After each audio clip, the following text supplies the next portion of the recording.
Então, o que permanece e o que caiu? Da lei, né? Ah, nós estamos na graça, não estamos na lei. Tá, mas sabedores agora que a lei ela tem essas três características, será que alguma coisa permaneceu? Lei moral, cerimonial e civil? Nós vemos aqui claramente que o que permanece é a lei moral. Cristo confirma isso, Paulo confirma isso nos seus escritos. Então, mesmo hoje na graça, nós estamos na graça, na nova aliança. Mas nós estamos sem lei? Não. A lei moral de Deus está inscrita em nossos corações e nós temos que cumpri-la. Não adulterarás, não matarás, eu não posso ter relações ilícitas, eu não posso defraudar o meu irmão. Isso é permanente. Então, sabedores que a lei moral de Deus permanece, e ela é eterna e vai permanecer, aí nós vamos caminhar então para a nossa pergunta principal. O dízimo, ele está em vigor hoje ou não? Bom, primeira coisa, Malaquias 3:6, não é o 3:10 não, 3:6, nós temos uma informação importante.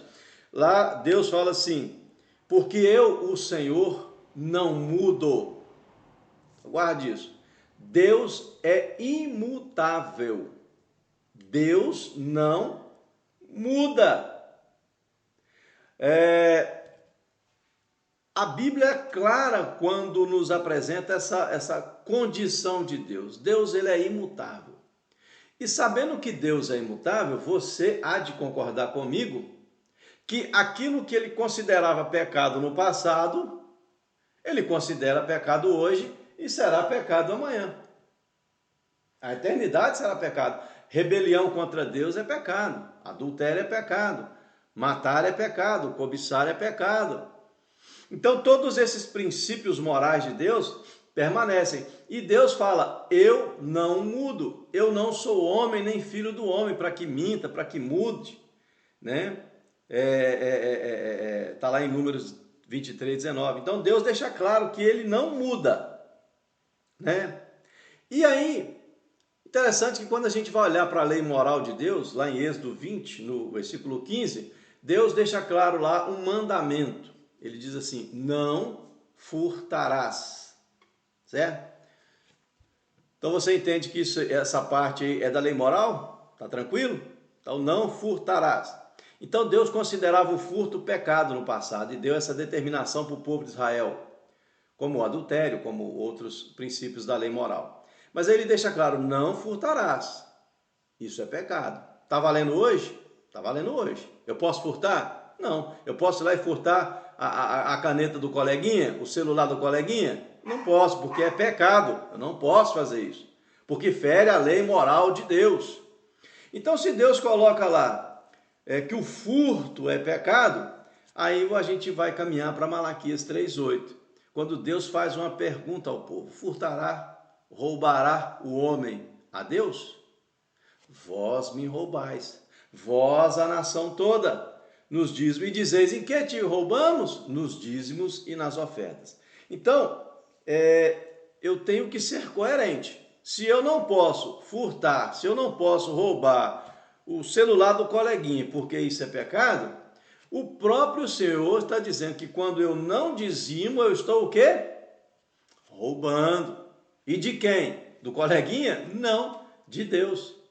Deus precisa do dinheiro? Não, Deus é dono de tudo. Inclusive, eu não tenho como dar a Deus se Ele primeiro não me deu.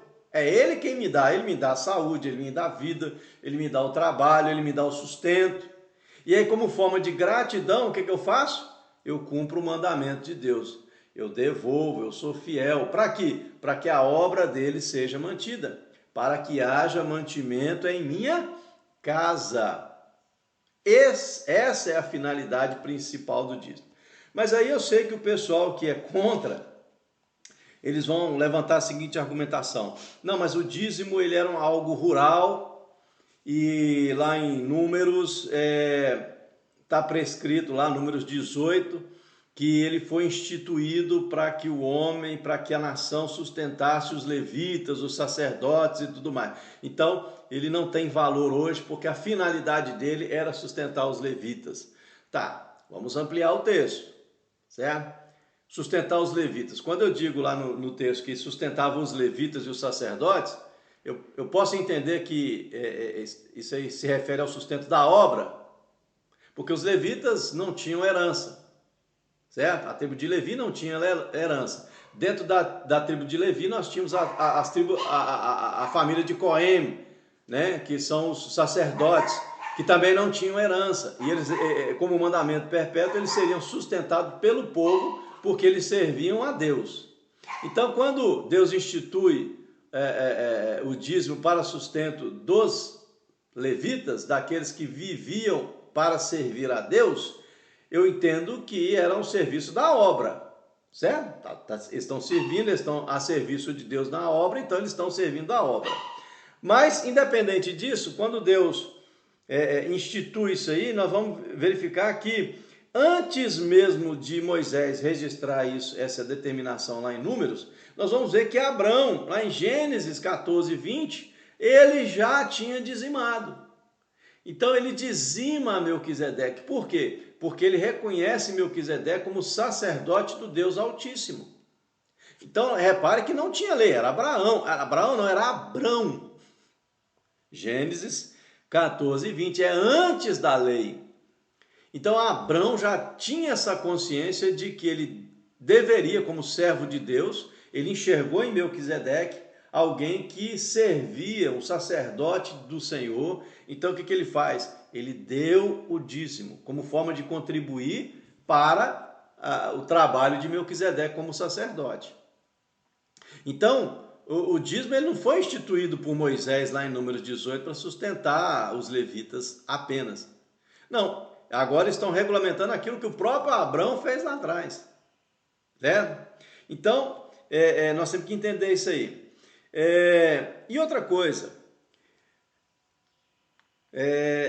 entender que o dízimo foi instituído para sustento dos levitas e daqueles que lidam com a obra de Deus, é confirmado por Paulo lá em 1 Coríntios, no capítulo 9. Se você pegar o 1 Coríntios capítulo 9, você vai ver ali uma defesa que Paulo faz do seu direito.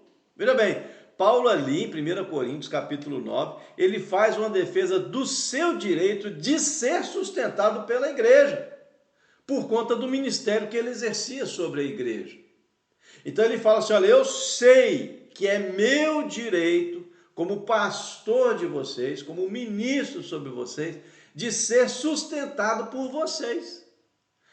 Ele abre mão desse direito. Paulo abre mão. Mas ele está querendo dizer o seguinte, olha, é um dever e um direito. É um dever seu e um direito meu, de ser sustentado pelo ministério. Então, entender que o dízimo caiu em desuso porque se aplicava aos levitas, isso não procede. A Bíblia mostra muito claro. E outra coisa que eles vão dizer também, né, os defensores da não prática do dízimo, vão dizer assim, mas não tem nenhum versículo na Bíblia demonstrando lá claramente, né, que nós devemos dar o dízimo. Jesus não dizimou. Não tem nenhum versículo, nenhum texto na Bíblia. Me mostre aí no Novo Testamento algum texto que fala que Jesus dizimou. Bom, pessoal, nós temos que entender, primeira coisa, o Novo Testamento não foi escrito para nós. Ele chegou até nós, mas ele não foi escrito para nós. Ele foi escrito para a igreja do primeiro século, do segundo século. Inclusive, pensavam que Jesus iria voltar naquela época. Então, quando a gente lê, você tem que entender o contexto histórico do texto. Considerando que o Novo Testamento foi escrito para aquela geração, ou para aquele povo, há muitas coisas, até por conta da dificuldade que havia, né, de registro. Não era igual hoje, você vai ali e compra um chumaço de papel Chamex e escreve, imprime. Não era assim, era difícil. Então eles tinham primeiro que ser seletivo naquilo que eles iam registrar, certo? Aquilo que era óbvio, corriqueiro, conhecido, não tinha necessidade de ser registrado. O pessoal estava vendo, o pessoal sabia. Então o que foi registrado foram atos específicos, momentos específicos do ministério de Cristo, dos apóstolos, né? Para que chegasse ao conhecimento de outras pessoas, para que eles vissem, né, Jesus atuando, Deus atuando através de Cristo. Então, aquilo que foi registrado, aquilo que foi escrito, tinha esse objetivo. Então, por exemplo, eu costumo dizer o seguinte, que se não tivesse escrito lá que Jesus chorou, esse pessoal ia dizer, mas Jesus não chorava, não está escrito que Jesus chorou. Você está entendendo? Então, não é porque não está escrito assim, Jesus dizimou, que ele não dizimou. Por inferência, quando a palavra de Deus vai dizer que ele cumpriu toda a lei, por inferência, eu sou obrigado a entender que Jesus dizimou. Por quê? Fazia parte da lei? Sim, fazia parte da lei. Então, se fazia parte da lei e ele cumpriu toda a lei, Jesus dizimou, é claro. Não está registrado, não está lá igual Jesus chorou, né? Jesus dizimou, mas por inferência eu concluo, eu posso concluir que Jesus cumpriu essa parte da lei também.